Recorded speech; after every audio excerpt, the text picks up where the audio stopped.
Hi guys, it's me, Christy, with Abundant Healing and Wellness, and I'm back and I'm super excited to be here again with you. I love having these conversations with you as we're going through these awakenings.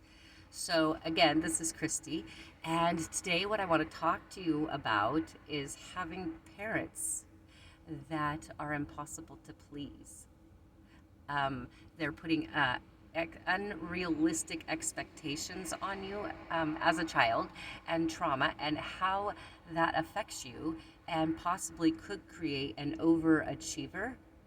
And then when you become an overachiever, how, do you put unrealistic expectations on relationships? Yeah, that's what we're talking about here. So, the reason why I'm talking about that is because I've been going through my spiritual awakening and there's been a lot of growth.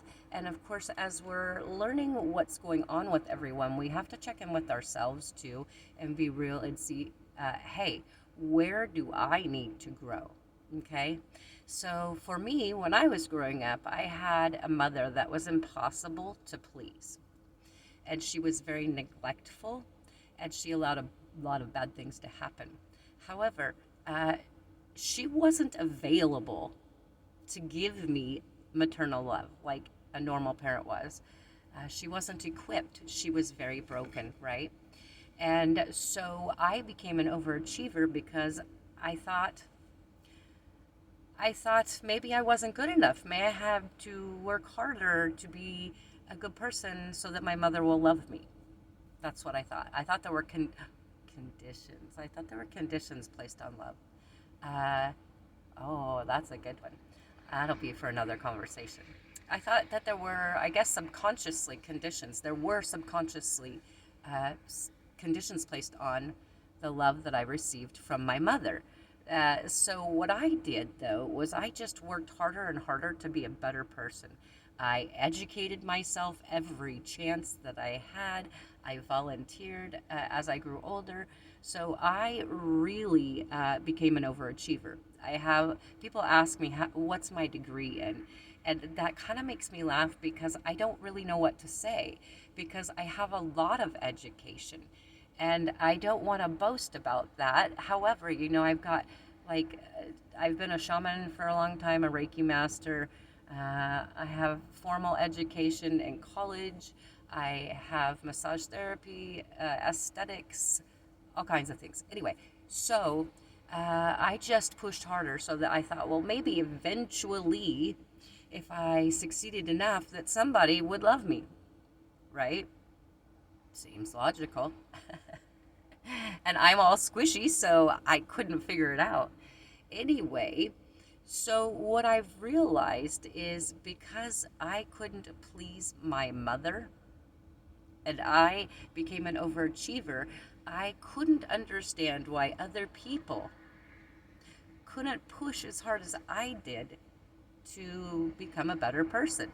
It seems pretty easy. If I did it, why couldn't someone else, right? And I've said that many, many times. If I could do it, why can't you? Uh, so I came to this realization that that's putting an expectation, obviously, on other people. So I believe that it's possible that I possibly was putting an expectation in a relationship for a type of love, and I just kept getting the type of love that my mother gave me, which was conditional and not, it wasn't even it wasn't even really healthy love. It was very low vibe love. It was as much as she could give, which was at a very poor level. How about that? So I kept choosing people that were just like her. Why? Because that was my lesson. I was supposed to be getting away from those type of people, right? But I didn't understand that. So I kept overachieving through years. So I've come to this point where I want to share with you this epiphany because I want you to ask yourself, if you're single, is it because of something in your childhood that might be affecting your relationships now? For example, is it possible that you put unrealistic expectations in a relationship? Do you even know exactly what it is that you need and want from a relationship. And I watch a lot of Esther Hicks. You guys know that. I mean, Abraham Hicks, you know that. So one of the things would be like that they would say is, oh shoot, I just totally lost that thought. I'll come back to that.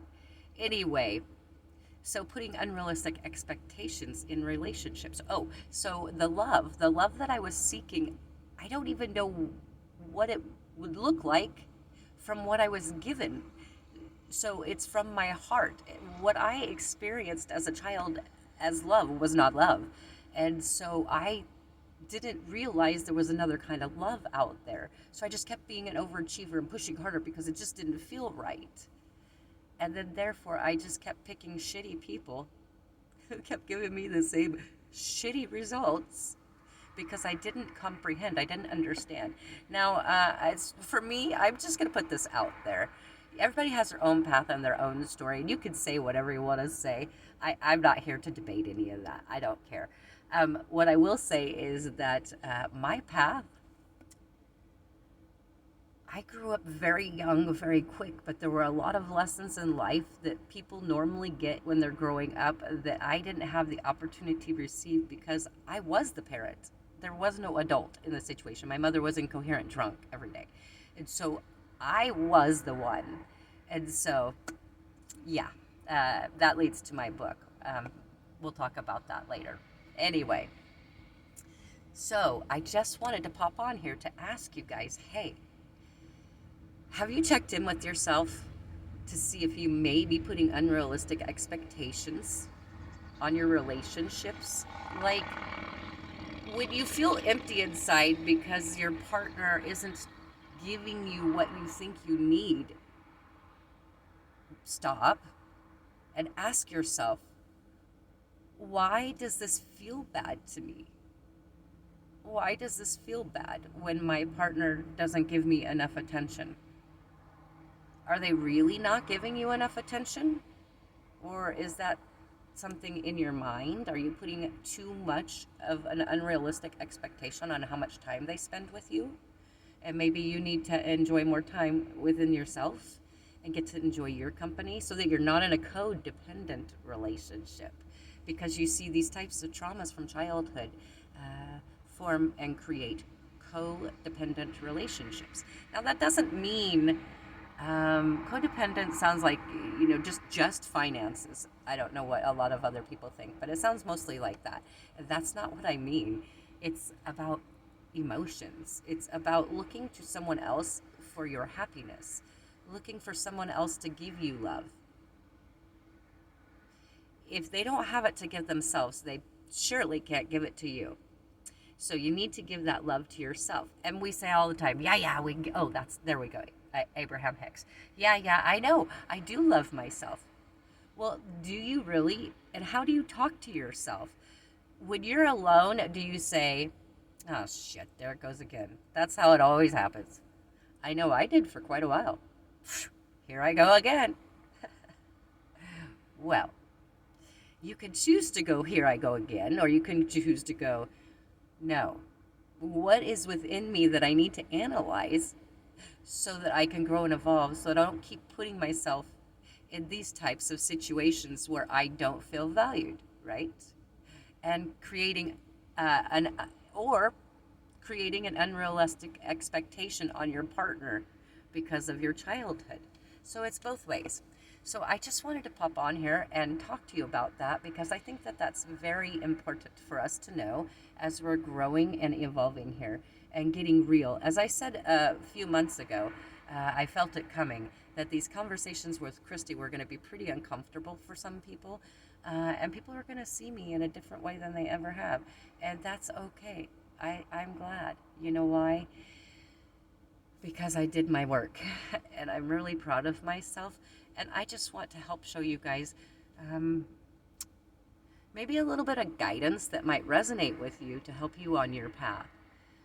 Maybe something that I've experienced, maybe some word that I say might help you, because you know what they say, you're different 1 second from now than you were 1 second ago because of something you saw, something you did, said, tasted, touched, or heard vice versa from someone else.